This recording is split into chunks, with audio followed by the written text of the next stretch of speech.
जैसा कि सदन इस बात से अवगत है कि भारत एवं चाइना का सीमा का प्रश्न अभी तक अनसुलझा है।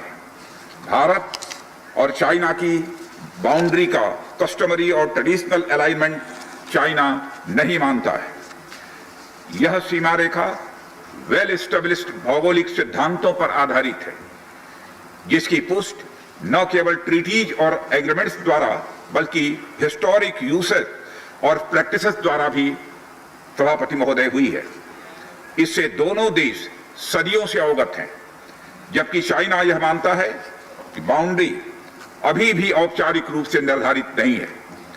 साथ ही चाइना यह भी मानता है कि हिस्टोरिकल जुरिस्डिक्शन के आधार पर जो ट्रेडिशनल कस्टमरी लाइन है उसके बारे में दोनों देशों की एक अलग अलग व्याख्या है। दोनों देश 1950 और 1960 के दशक में इस पर बातचीत कर रहे थे, परंतु पारस्परिक रूप से स्वीकार्य समाधान नहीं निकल पाया था। सभापति महोदय, जैसा कि यह सदन अवगत है कि चाइना लद्दाख में भारत की लगभग 38,000 स्क्वायर किलोमीटर भूमि का अनधिकृत या कब्जा किए हुए है। इसके अलावा 1963 में एक तथाकथित बाउंड्री एग्रीमेंट के तहत पाकिस्तान ने पाक ऑक्युपाइड कश्मीर की 5,880 स्क्वायर किलोमीटर भारतीय जमीन अवैध रूप से चाइना को सौंप दी है। चाइना अरुणाचल प्रदेश की सीमा से लगे हुए लगभग 90,000 स्क्वायर किलोमीटर भारतीय क्षेत्र को भी अपना ही बताता है। सभापति महोदय, भारत तथा चाइना दोनों ने औपचारिक तौर पर यह माना है कि सीमा का प्रश्न एक जटिल मुद्दा है, जिसके समाधान के लिए पेशेंस की आवश्यकता है तथा इस मुद्दे का फेयर, रीजनेबल और म्यूचुअली एक्सेप्टेबल समाधान शांतिपूर्ण बातचीत के द्वारा निकाला जाए। ये दोनों इस बात पर सहमत हैं। अंतरिम रूप से दोनों पक्षों ने यह मान लिया है कि सीमा पर शांति और स्थिरता बहाल रखना द्विपक्षीय संबंधों को बढ़ाने के लिए यह नितांत आवश्यक है। मैं यह भी बताना चाहता हूं सभापति महोदय कि अभी तक इंडिया चाइना के बॉर्डर एरियाज में commonly delineated line of actual control नहीं है और एलएसी को लेकर दोनों का परसेप्शन भी यह अलग अलग है। इसलिए पीस और ट्रैंक्विलिटी बहाल रखने के लिए दोनों देशों के बीच कई तरह की एग्रीमेंट्स और प्रोटोकॉल्स भी हुए हैं। इन समझौतों के तहत दोनों देशों ने यह माना है कि एलएसी पर शांति और स्थिरता बहाल रखी जाए, जिस पर एलएसी की अपनी अपनी रेस्पेक्टिव पोजीशंस और बाउंड्री क्वेश्चंस का कोई प्रभाव नहीं पड़ेगा। इस आधार पर वर्ष 1988 के बाद से दोनों देशों के बाइलेटरल रिलेशंस में काफी विकास भी हुआ है। भारत का मानना है कि बाइलेटरल रिलेशंस को विकसित किया जा सकता है तथा साथ ही साथ बाउंड्री के मुद्दे के समाधान के बारे में चर्चा भी की जा सकती है। यह हम दोनों काम कर सकते हैं, परंतु एलएसी पर पीस और ट्रैंक्विलिटी में किसी भी प्रकार की गंभीर स्थिति का बाइलेटरल रिलेशंस पर निश्चित रूप से असर पड़ेगा, यह बात भी दोनों पक्षों को अच्छी तरह समझनी चाहिए। वर्ष 1993 और 1996 के समझौते में इस बात का जिक्र है कि एलएसी के पास दोनों देश अपनी सेनाओं की संख्या कम से कम रखेंगे। समझौते में यह भी है कि जब तक बाउंड्री इशू का पूर्ण समाधान नहीं होता है, तब तक एलएसी को स्ट्रिक्टली रेस्पेक्ट और एडहर किया जाएगा और उसका उल्लंघन किसी भी सूरत में नहीं किया जाएगा। सभापति महोदय, इन समझौतों में भारत व चाइना एलएसी के क्लैरिफिकेशन द्वारा एक कॉमन अंडरस्टैंडिंग पर पहुंचने के लिए भी प्रतिबद्ध हुए थे, पूरी तरह से कमिटेड थे। इसके आधार पर 1990 से 2003 तक दोनों देशों द्वारा एलएसी पर एक कॉमन अंडरस्टैंडिंग बनाने की कोशिश की गई, लेकिन इसके बाद चाइना ने इस कार्रवाई को आगे बढ़ाने पर अपनी सहमति नहीं जताई। इसके कारण कई जगहों पर चाइना तथा भारत के बीच एलएसी परसेप्शंस में ओवरलैप बराबर बना रहता है। इन क्षेत्रों में तथा बॉर्डर के कुछ अन्य इलाकों में दूसरे समझौतों के आधार पर दोनों की सेनाएं फेस ऑफ आदि की स्थिति का बराबर समाधान निकालती हैं, जिससे कि शांति कायम रहे। सभापति महोदय, इससे पहले कि मैं सदन को वर्तमान स्थिति के बारे में बताऊं, मैं यह बताना चाहता हूं कि सरकार की विभिन्न इंटेलिजेंस एजेंसीज के बीच कोऑर्डिनेशन का एक इलेबोरेट और टाइम टेस्टेड मैकेनिज्म है, जिसमें सेंट्रल पुलिस फोर्सेस और तीनों आर्म्ड फोर्सेस की इंटेलिजेंस एजेंसी भी शामिल हैं। टेक्निकल और ह्यूमन इंटेलिजेंस को लगातार कोऑर्डिनेटेड तरीके से इकट्ठा किया जाता है तथा आर्म्ड फोर्सेस से उनके डिसीजन मेकिंग के लिए शेयर भी किया जाता है। सभापति महोदय, मैं अब सदन को इस साल उत्पन्न परिस्थितियों के बारे में अवगत कराना चाहता हूं। अप्रैल माह से ईस्टर्न लद्दाख की सीमा पर चाइना ने सेनाओं की संख्या तथा उनके आर्मामेंट्स में वृद्धि की है, जिसे स्पष्ट रूप से देखा गया है।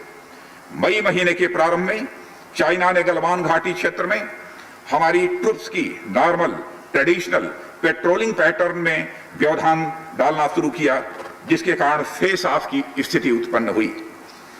ग्राउंड कमांडर्स द्वारा इस समस्या को सुलझाने के लिए विभिन्न समझौतों तथा प्रोटोकॉल के तहत वार्ता की जा रही थी कि इसी बीच मई महीने के मध्य में सभापति महोदय, चाइना द्वारा वेस्टर्न सेक्टर में कई स्थानों पर एलएसी पर ट्रांसग्रेशन करने की कोशिश की गई। इसमें कोंकला, गोगरा और पेंगोंग लेक का नॉर्थ बैंक शामिल है। इन कोशिशों को हमारी सेनाओं ने समय पर देख लिया तथा उसके लिए आवश्यक जवाबी कार्रवाई भी हमारी सेना ने की, सभापति महोदय। और हमने चाइना को डिप्लोमेटिक तथा मिलिट्री चैनल्स के माध्यम से यह अवगत करा दिया इस प्रकार की गतिविधियां यथास्थिति को यानी स्टेटस को एक तरफा बदलने का प्रयास है, और यह भी साफ कर दिया कि ये प्रयास हमें किसी भी सूरत में सभापति महोदय मंजूर नहीं है।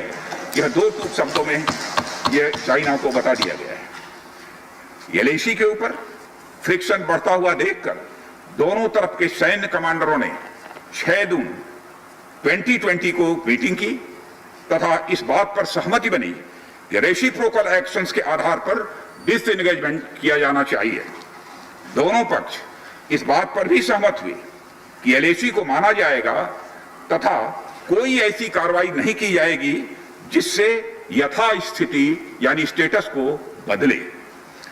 किंतु इस सहमति के उल्लंघन में चीन द्वारा एक बहुत ही वायलेंट फेस ऑफ की स्थिति 15 जून को गलवान में क्रिएट की गई। हमारे बहादुर सिपाहियों ने, बहादुर जवानों ने अपनी जान का बलिदान दिया, पर साथ ही चीनी पक्ष को भी भारी क्षति पहुंचाई है सभापति महोदय, और अपनी सीमा की सुरक्षा में कामयाब भी रहे। इस पूरी अवधि के दौरान हमारे बहादुर जवानों ने जहां संयम की जरूरत थी वहां संयम रखा, और जहां शौर्य की जरूरत थी वहां शौर्य का भी प्रदर्शन किया। मैं सदन से यह अनुरोध करता हूं कि हमारे सैनिकों की वीरता एवं बहादुरी की भूरी भूरी प्रशंसा की जानी चाहिए। हमारे बहादुर जवान अत्यंत मुश्किल परिस्थितियों में अपने अथक प्रयास से समस्त देशवासियों को सुरक्षित रखने के अपने दायित्व का निर्वहन कर रहे हैं। सभापति महोदय, एक और किसी को भी हमारी सीमा की सुरक्षा के प्रति हमारे दृढ़ निश्चय या डिटर्मिनेशन के बारे में संदेह नहीं होना चाहिए।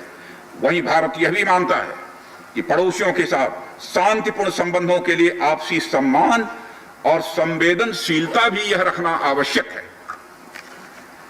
चूंकि इस मौजूदा स्थिति का बातचीत के जरिए समाधान चाहते हैं, हमने चाइनीज साइड के साथ डिप्लोमेटिक और मिलिट्री इंगेजमेंट बनाए रखा है। इन डिस्कशंस में 3 की प्रिंसिपल्स हमारी अप्रोच को सभापति महोदय तय करते हैं।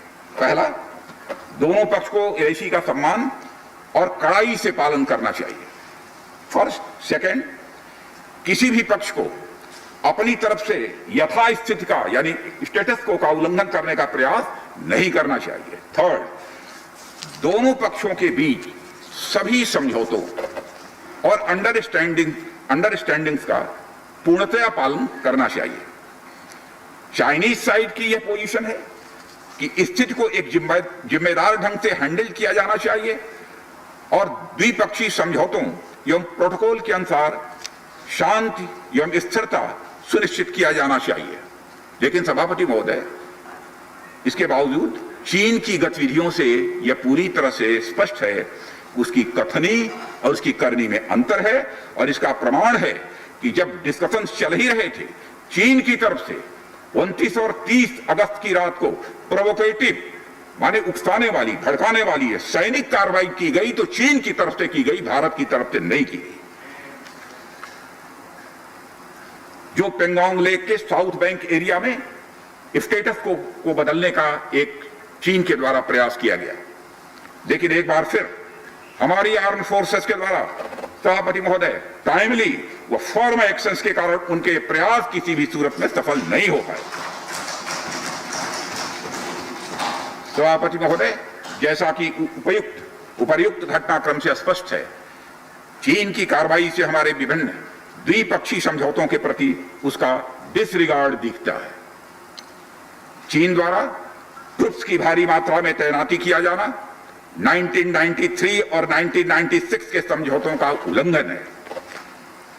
यलेशी का सम्मान करना और उसका कड़ाई से पालन किया जाना सीमा क्षेत्रों में शांति और सद्भाव का यह आधार है और इसे 1993 और 1996 के समझौतों में स्पष्ट रूप से स्वीकार भी किया गया है, जबकि हमारी आर्म्ड फोर्सेस इसका पूरी तरह से पालन करती हैं।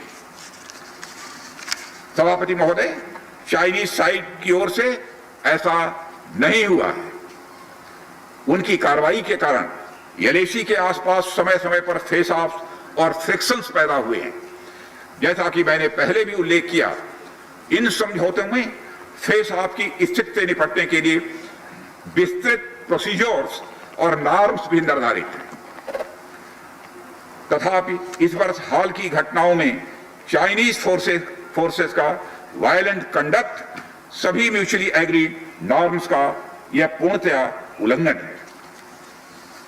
सभापति महोदय, अभी की स्थिति के अनुसार चाइनीज साइड ने यलेशी और अपने अंदरूनी क्षेत्रों में बड़ी संख्या में सैनिक टुकड़ियां और गोला बारूद मोबिलाइज किया हुआ है।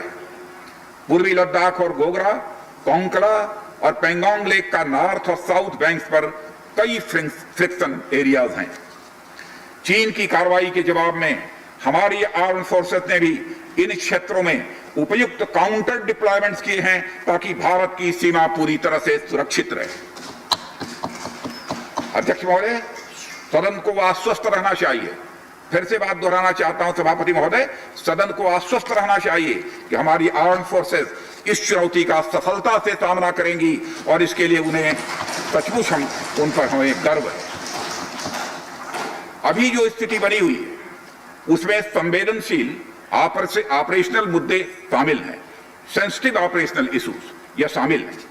इसलिए मैं इस बारे में ज्यादा ब्यौरे का खुलासा नहीं करना चाहूंगा और मैं आश्वस्त हूं यह सदन इस संवेदनशीलता को समझेगा।